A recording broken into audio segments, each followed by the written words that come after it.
Hi, friend. Welcome to the Cindy Grasso podcast, where I talk about faith, the Bible, and how to grow closer to God.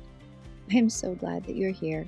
Whether you're tuning in from maybe on your morning walk, or driving to work, or maybe you're winding down for the night, I pray that these next few minutes feel like a warm breath of grace, like truth settling in deep, bringing clarity and calm. Today, we're talking about something that can feel really intimidating and especially out of reach, which is the word holiness. But I want to start by saying this isn't a conversation about perfection. This is about presence. It's about hope. It's about a relationship that transforms us from the inside out. We're talking about a passage from 1 Peter, and it's 1 Peter 1:13. It says this: Therefore, with minds that are alert and fully sober, set your hope on the grace to be brought to you when Jesus Christ is revealed at his coming. And this is where holiness, or being set apart by God for God, begins. And that's in the mind. Holiness does not begin with your hands or your habits, but where your hope is set. And I don't know what your circumstances look like right now. Maybe they're really heavy. Maybe they're really hard. Maybe things feel confusing or uncertain. But Peter reminds us to set our hope not on how things look, not on how you feel, but on the grace that's coming through Jesus, with Jesus, on Jesus. So let's talk about that for a moment. Holiness, it's a big word. We often think it has more to do with controlling our thoughts or our behaviors. But holiness isn't about what you think, it's about how you think. It's about being awake to the grace of God in your life. It's about clearing the fog of fear, doubt, or self reliance so you can see Jesus clearly. Peter goes on to say in verse 14 and through 16, he says, As obedient children, do not conform to the evil desires you had when you lived in ignorance.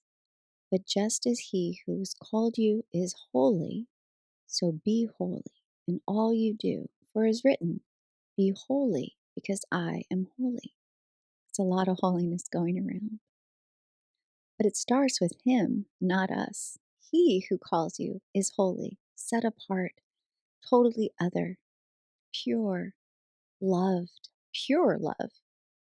He says, I call you, I made you, I paid for you, I cleanse you. Live out of my love. I am set apart. So you be set apart. Holiness isn't a goal, it's a belonging. It's knowing that you belong to God. It means that you belong to God and are loved by Him every day in everything that you do. That you are set apart from the world around you, maybe from your family, maybe from your friends. But you're called to be different, to live different, and live from a place where you know who you are and whose you are, and make decisions out of that. Holiness isn't a call to perform, it's a call to be God's, to be set apart with Him, to be different, to think differently, and to live like someone who knows who she belongs to. Peter reminds us in verse 17, since you call on a Father who judges each person's work impartially, live out your time as foreigners here in reverent fear. I want to remind you that you call on a Father, not a taskmaster, not a judge sitting on a throne of wrath, but a good Father who sees you, knows you, and invites you to live like you belong to Him within the embrace of His love, His grace, His mercy, His strength, His courage. And the second truth I want to share with you today is that holiness is not a behavior word. It's a relationship word. It's about who you belong to. And when you know who you belong to, it changes everything. It shifts your perspective, it transforms your desires. You don't behave to earn God's love, you walk in holiness because you are already deeply, fully loved. Your relationship directs your behavior. One of the best ways to describe what holiness is when you talk about the covenant of marriage. I got married to my husband the day after he turned 21 years old in Las Vegas, Nevada. We did not get married in a chapel. We got married in a storefront church. And the day that I got married in Las Vegas, it snowed. It was supernatural. And I remember walking from one part of the storefront into the next part in little white flakes falling on my white dress. I had a veil over my face. And that day, I made a covenant before man and God that I would be my husband's and he would be mine. That I would love him, honor him, probably I would obey him. But what I knew is that that day, my name changed, but my whole outlook on life changed because I belonged to somebody and he belonged to me. I heard a great quote that says, build a boundary around a bond you treasure. And the marital bond is one that I wanted to protect. And I knew I needed lots of help. So I read lots of books and I went to all the conferences and anybody who talked about how to have a good marriage. I was like, I need help because I have no idea how to do this. Because I wanted to build good boundaries around the bond that was very important to me because it changed. I was no longer single. I was married. I was going to create a family and we were going to figure this out together. It doesn't make it easy. Sometimes it makes it harder. But we believed in each other and we believed that belonging to each other was a part of God's plan. We were set apart. If somebody asked me out on a date, I would say, no, I'm married. I already have a date for the rest of my life. When you know who you belong to, it changes everything.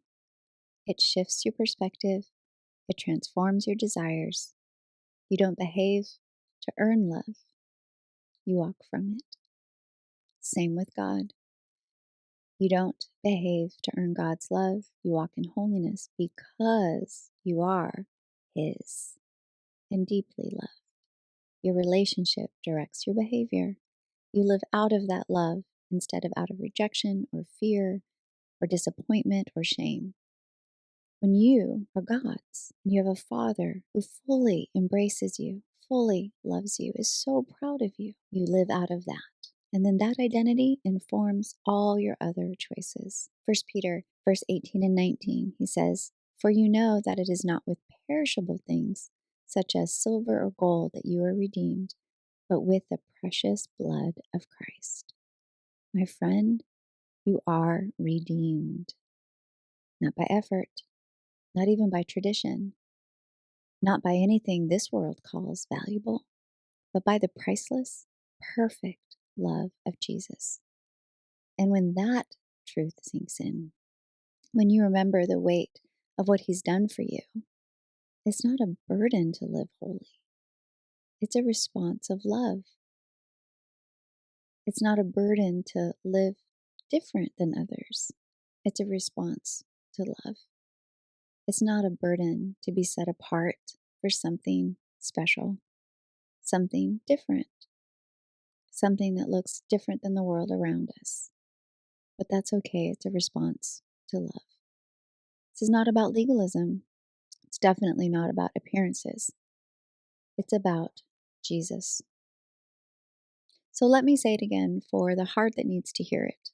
Set your hope not on your circumstances, not on your past, not on your performance, but on the grace of Jesus Himself. You are loved by God. Let your love grow in the soil of this covenant relationship that you have with God the Father through Jesus. His blood seals it. His blood redeems you. And His blood has set you free to be in this relationship. Let God's love shape how you think, how you see yourself, and how you walk through this world. You are not home yet, but you are on the way. And every step you take in grace is a step toward who you were created to be. Friend, thank you so much for spending these few moments with me today.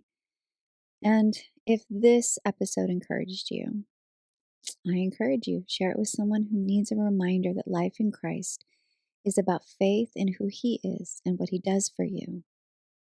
So holiness is not out of reach. It's already started the moment you put your trust in Him. You are loved, you are seen. Live that way every day. Live loved by God. And you're being made holy one day at a time. Until next time, keep walking in the power of that amazing grace.